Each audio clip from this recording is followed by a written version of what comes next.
جس نے بھی کلمہ پڑھ لیا لا الہ الا اللہ محمد رسول اللہ، اب اس کے ذمہ سب سے پہلے کیا آ گیا؟ 5 وقت کی اہتمام کے ساتھ نماز۔ اب نماز، روزہ، زکوٰۃ، حج، یہ سب تو جانتے ہی ہیں، لیکن ایک بہت بڑا کام جو ہے وہ چھوٹا ہوا، جو جنرلی طور سے کوئی نہیں جانتا۔ حضرت شیخ نے جناب ابرار الحق رحمۃ اللہ علیہ صاحب نے جو 72 کبیرہ گناہ بتائے ہیں، کتنے بڑے بڑے گناہ ہیں؟ 72 لکھوائے ہیں۔ ان میں سب سے اوپر جو لکھا ہوا ہے وہ ہے امر بالمعروف اور نہی عن المنکر کا نہ کرنا، یعنی اچھے کام کا حکم اور برے کام سے روکنا، اس امر کو چھوڑ دینا گویا کہ ایک سب سے بڑا کبیرہ گناہ ہے، اور ہم لوگ اسی کو چھوڑ دیتے کہ ہم لوگ نماز کو ہی کیا سمجھ رہے ہیں؟ دین ہے۔ جو شخص نماز پڑھنے آ رہا ہے بڑا دیندار، نہیں بھائی، نماز دین کا ایک جز ہے، ایک حصہ ہے، نماز مکمل دین نہیں ہے۔ روزہ رکھنا، زکوٰۃ دینا، حج کرنا، یہ سارے کے سارے دین کا ایک حصہ ہیں، کامل دین نہیں ہے۔ ہمیں سیکھنا پڑے گا یہ کامل دین کیا ہے۔ ایک لائف سٹائل، ایک زندگی گزارنے کا طریقہ اللہ تعالیٰ نے جو دیا ہے وہ پورا کا پورا ہمیں معلوم ہونا چاہیے، اور اس پر ہمارا کیا ہونا چاہیے؟ عمل بھی ہونا چاہیے۔ جب ہم کامل دین کی طرف آئیں گے اور اللہ کے اوامر، کیونکہ اللہ کے وعدے اللہ کے حکموں کے ساتھ، اللہ کے وعدے کس کے ساتھ ہیں بھائی؟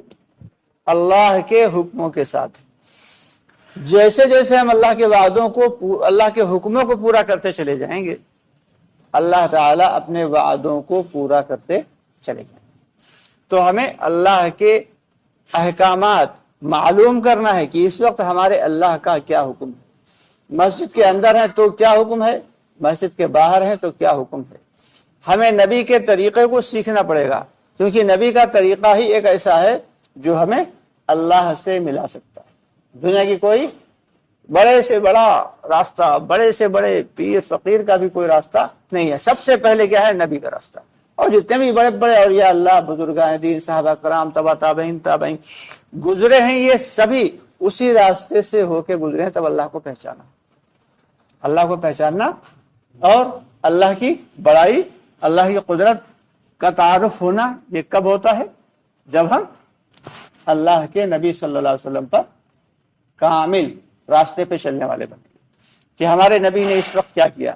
ہم یہاں تک کہ استنجا کرنے کا بھی طریقہ ہمارے نبی نے بتا دیا ہے۔ کوئی دنیا کی کوئی ایسا ریزن نہیں جو بتا دے کہ استنجا کرنے کا طریقہ کار کیا، کیوں بھائی؟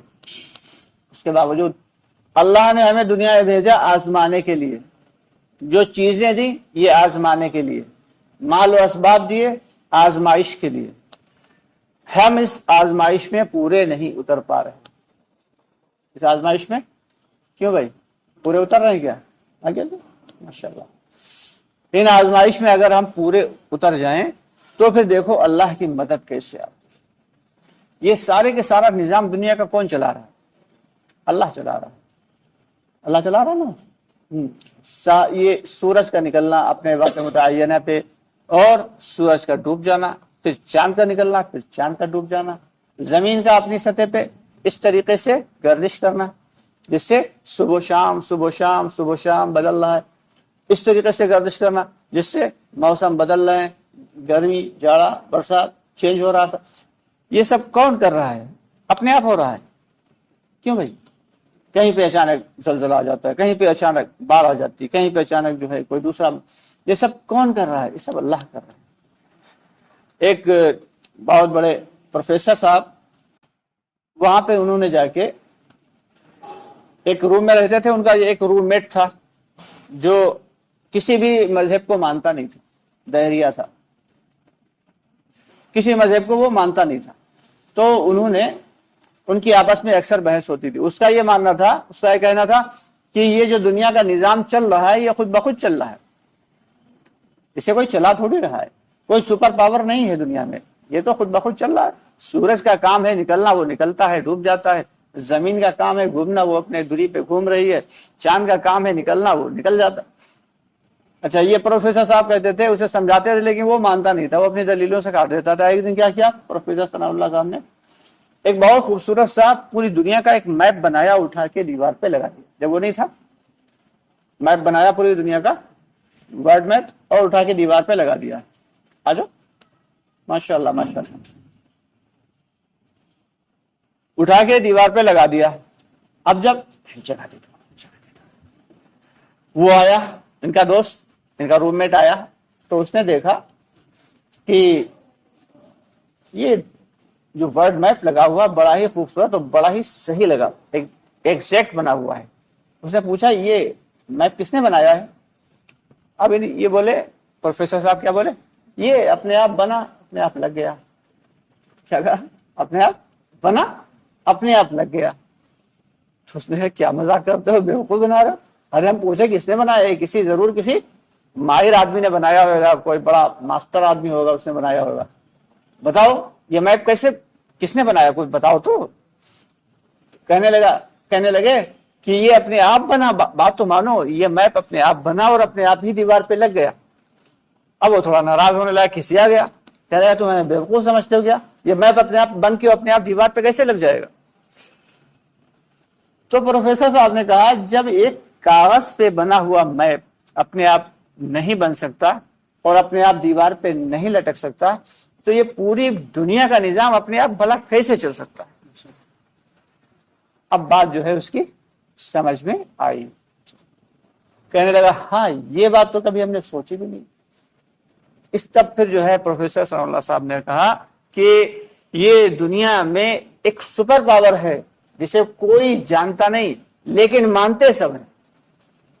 جانتا نہیں ہے، دیکھا کسی نے اللہ کو؟ دیکھا نہیں، دیکھا، لیکن مانتے ہیں کہ ہاں۔